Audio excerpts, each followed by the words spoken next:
to their pastor. The other way is to surprise the pastor maybe with an upgrading of the office, a renovation of the office, so that when the pastor comes back, he sees a totally new place to work in. Other times, the congregation pays for vacation for the pastor and probably with his spouse.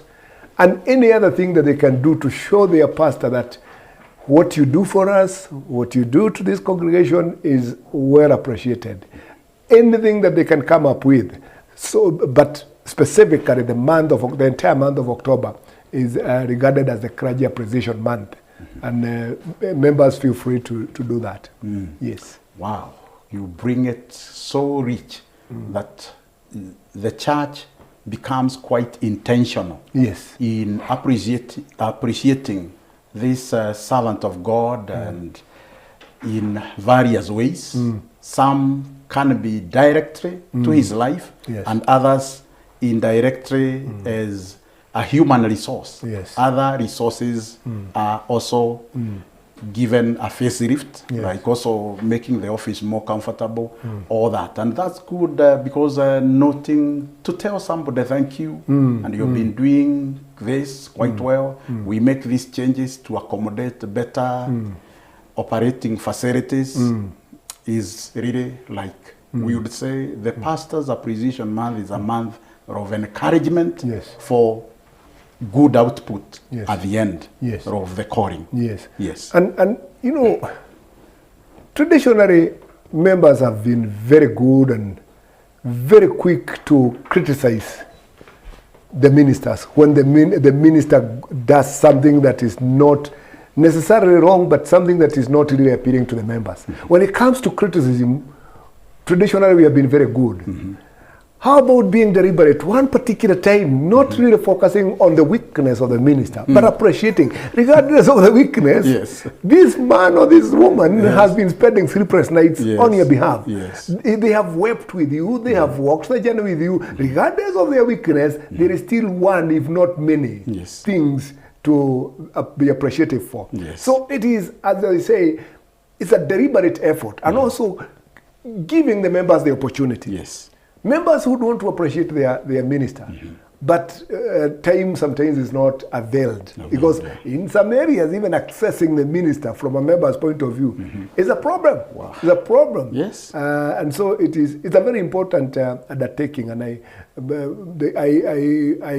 have observed how it happens in the Western world, and I really appreciate it. So it is good. Having cut across the different spaces of your ministry, and I know with that vast knowledge, you do put it emphatically that at times there are moments when the minister is not really given that which would give him a positive impetus to move on. And here we don't want to say the appreciation should be exploited in the wrong way. We are saying we should be modest, moderate, intentional, and do it also for the glory of God. Because the whole duty of humanity, we were created to glorify God. Both ways. The one who is appreciating, the one who is being appreciated. Now, Rev, I know when, and we appreciate the many spaces where pastors, clergy, depending on the various titles you give the servants of God, you have taken time, not only just this month, but progressively to be appreciative. But to designate that there is a season when a month is set to work with the ministers is a plus. And now, moving further, ministers have served through generations, from the very early church, through the medieval church, even to the current church, the contemporary world today. And we go through experiences of Christianity and culture. And we are going to anchor now our discussion. As we appreciate ministers and the clergy, we have this topic which is very critical on how Christianity and the culture works. who influences who. Is it Christianity influenced by culture or culture influencing Christianity? And more beyond that, how should we first understand the word culture? Because one key basic principle is all of us, we are born in culture. Even Jesus Christ was born in culture. But there is a way he engaged with culture. Yes. This would form our basis as we alleviate some of the fears, some of the extremes, so that in this Clergy Appreciation Month, we have anchored a very focused direction on Christianity and culture. And so, Rev, I would love first and foremost with this word culture, so that we will not lift it from a negative point. Yes. You try to help us, because culture carries a lot of many dimensions. Yes, the artifacts, all that, the beliefs, the values, yes. Well, it's a very wide topic when we are dealing with it, and in our general understanding of culture. It's that which influences the lives of the people. Culture is a lifestyle. It's a lifestyle. Culture is what we do on a daily basis. Culture is what we practice. Culture is what really helps us. You see, whether we like it or not, as we are born into a particular context, you become product of that particular context. Yes. For example, actually, something that maybe I would want to allude to. Yes. If you were born in a Muslim family, you would not be a pastor, probably. No, you'll be a Muslim. You'll be a Muslim. Even a Qadi or a sheikh. You were born into a Christian family, and that kind of became your culture, worshipping in the Christian kind of an environment. So culture influences a lot of our thinking, a lot of the things that we do, and we also become very much tied up to our culture, because it is our identity. It is who we are. Whether we like it or not, even if I speak how much English, I can never be anything. There is no tribe called English. Yes. Yeah, that's a language. Yes. But whether I speak a lot of English or anything, I'm still a Kikuyu. Yes. First and foremost. Yes. And I should never be apologetic of that. Yes. Because God had his own reason to have me born in this environment, and not in the other environment. However, we also want to understand that in the Christian understanding and in the development of the world, culture has also been expressed in various forms. In the Christian world, you see the whole concept of culture in art, in architecture, the way worship spaces are constructed from the Middle Ages. You see cathedrals and long towers and spires that today may not have any significance. But you go to a worship space, and probably you come to a space which is just a hall, and you start worshiping there, and you hear some comment, it doesn't look like a church. So it doesn't look like a church because we are tied up to our understanding of what we see to be church. Even today, you see people building towers in the churches. They were meant for the bell ringing. How many churches ring bells today? Not quite many. But it is a culture of a church. And that's what makes the worship space look like a worship space. You go to the other religions, you find things like domes. Yes. What do they serve? But it is an architectural setting. The other things that affect culture is actually the whole concept of music. Music is also a very good component of culture. In a Christian environment, music becomes a major conduit of Christian theology. And that's why we need also to be very careful about the whole concept of music. I mean, sometimes I talk about it, that, and especially with the coming up of gospel music, gospel artists nowadays.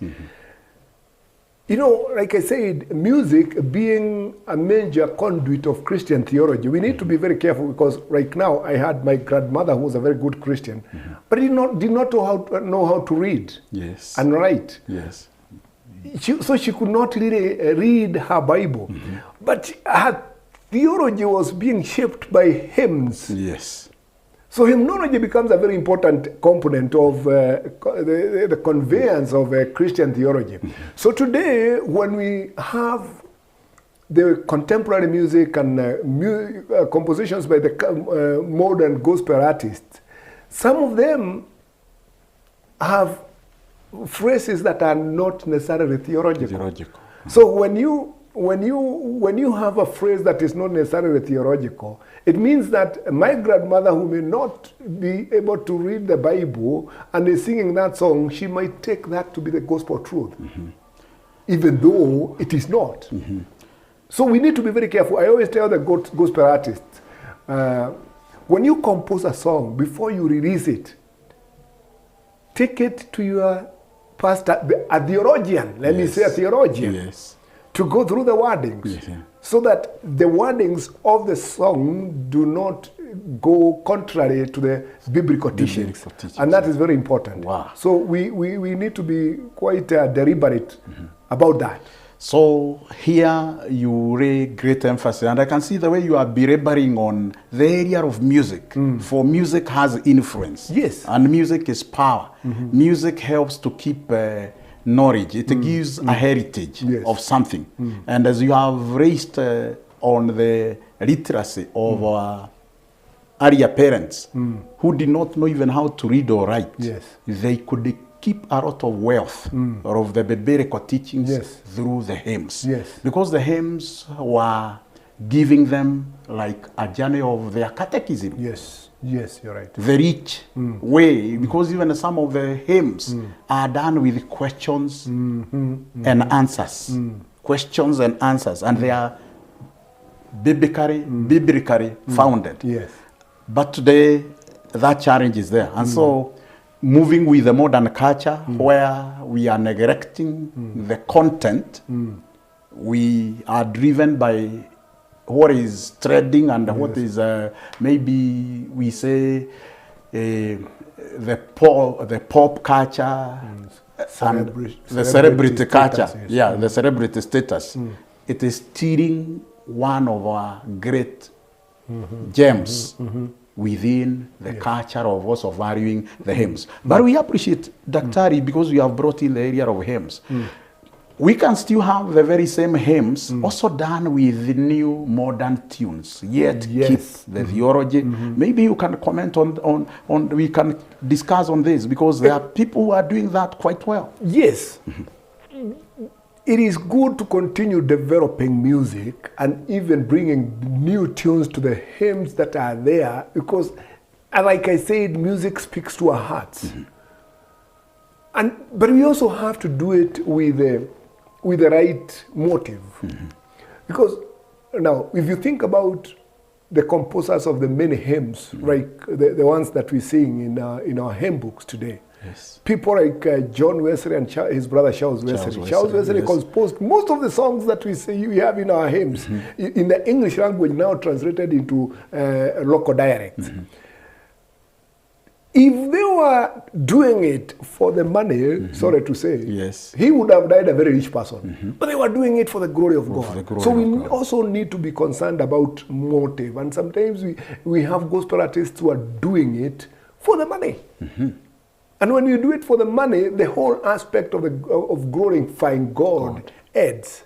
And that's why we now fight for the likes and the celebrity status. So it is you actually being glorified, not God who has given you the gift to do so. So here in a nutshell, we are saying as we go forth in ministry, we should have a balance and strike a balance on what do we give priority. Is it the commercialization, the area of what I gain, or the edifying of the body of Christ, being a true witness with the right theology, and also, as you have raised the earlier part of our earlier hymn composers, inspired by different contexts, they came up with these hymns, not for any other reason, but to bring home certain messages. And some of these messages are being lost. Maybe, Daktari, because I know you have been one whose life has also been defined by music. I know you are able to compose. Music, yeah. Maybe before we go to the other area of culture, in the area of values, how values are changing.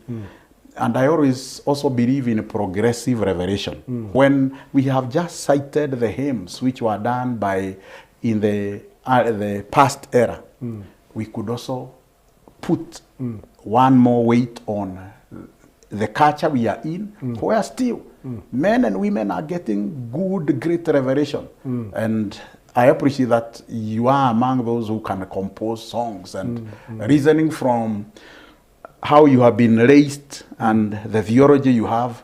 Whenever you produce something, I hear, yes, this one is profound. Maybe you can also comment on that area of, since culture is progressive, is fluid, is dynamic, then how best should we now not lose the progressive revelation? No, we should never actually lose that progressive revelation, as you call it, because if we are attuned to the voice of God, because God is always speaking. God is always speaking. And because God is always speaking, He's always revealing to His people new things every time. Some of the songs that are being composed are actually revelations from God for the modern world. And now, like, the whole issue of music is changing. Today we're in the pop culture. There was a time when we were in high school when reggae was the thing. Yeah, reggae was the thing. So, yes. And it is no longer there. But if you are composing songs that would touch the hearts of the people of that generation, then we would have used the reggae tunes. Yes. So the whole issue of progressive revelation is there. But the bottom line is, whether it is in the contemporary world, in the contemporary music, or in ancient times, or even in the hymnology, we should never lose sight of the fact that everything should be done to the glory of God. And the Bible is quite clear that God will never neglect His own. Yes. If you do it right, not necessarily for the commercial aspect, and just do it for the glory of God, the same God will ensure that you never go hungry. Yes. The same God, the Bible says in Hebrews, I believe, chapter 6, God is not unjust to forget your labors. Your labors, yes, exactly. So the same God who we are told by the apostles and church fathers that God is not unjust. It means that they went through those difficult situations, but they still stood for the glory of God. And they pursued the whole aspect of missionary work and evangelism, because they knew God would provide. Yes. So when we talk about music, however much it is changing, it should always be for the right reasons, for the glory of God. And the God that we glorify will ensure that we will never lack. Amen. We will never lack. You put it very strongly. And now that one introduces another part I would like you to comment on. The area of culture, which we have agreed is dynamic. It keeps changing. How should we remain on the right values and the right ethics as we will be in a short while engaging now some of the key challenges the clergy are facing in the society with the contemporary society of today? But I would like, first and foremost, we address this engagement on the area of culture shaping our values and our ethics, like even the ethics of the work ethics. You may find there are areas where maybe the modern culture, in some cases, is bringing down the right positive work ethics. Yes. Remember when we were studying missiology, there were two concepts that we dealt with at length. The whole issue of incarceration and contextualization. Incarceration and contextualization. Contextualization. Yes. When you minister, when you preach, when you do pastoral work, it has to be within a particular cultural setting and within a particular context. One of the things, like sometimes what you consider to be sin in this context may not be sinful in the next context. Like yes. now in the Western world, people will drink a glass of wine Yes. after their meals. Their meals. Try it here. Yes. And you go for your kora. And you'll be demonized. So now, if you don't understand that, and we give you the pulpit to preach in the Western world, and you condemn the whole aspect of drinking wine, people just look at you. You don't even understand what you're talking about. So the most important thing is to understand the cultural context that you are operating in, and that was actually a major obstacle to missionary growth. The evangelization of missionaries here when they came, that was one of the major mistakes that they did, because they never took time to study the culture of the people, so that in understanding the people, they can be able to evangelize to the people from what they know to what they do not know.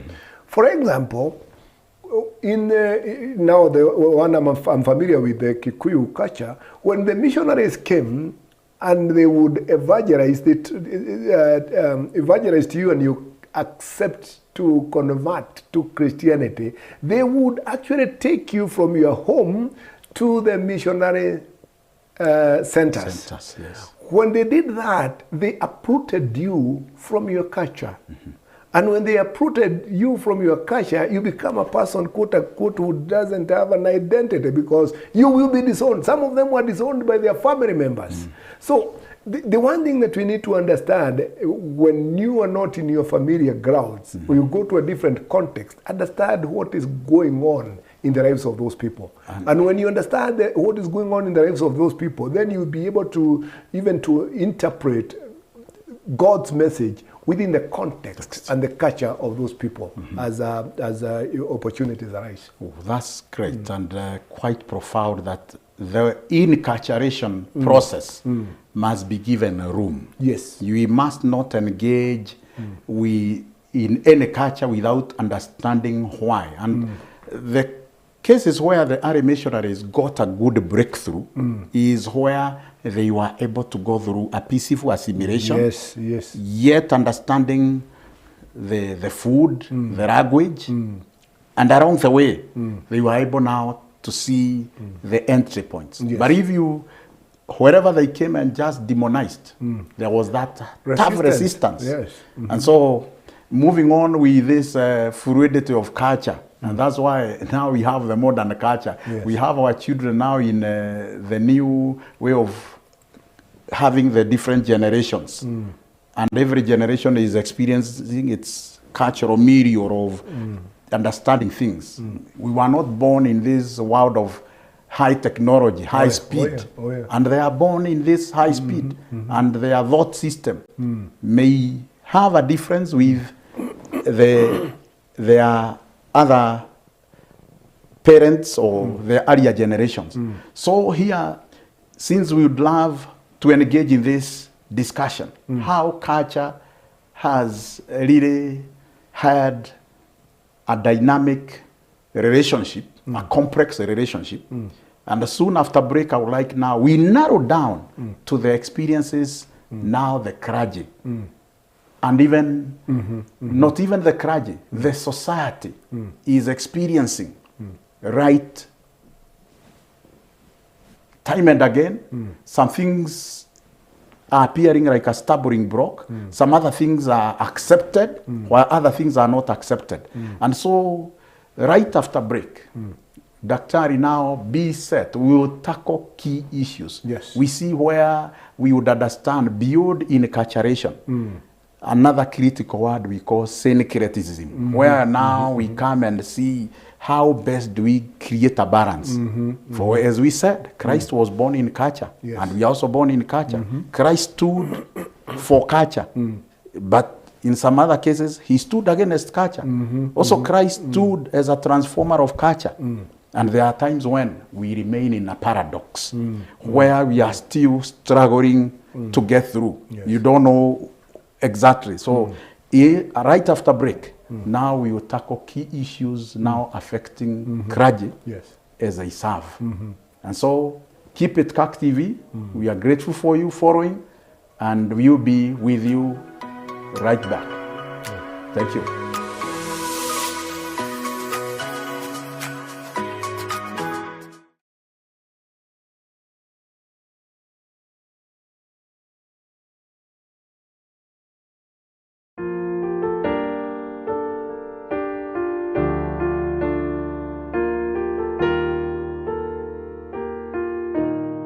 God's call is over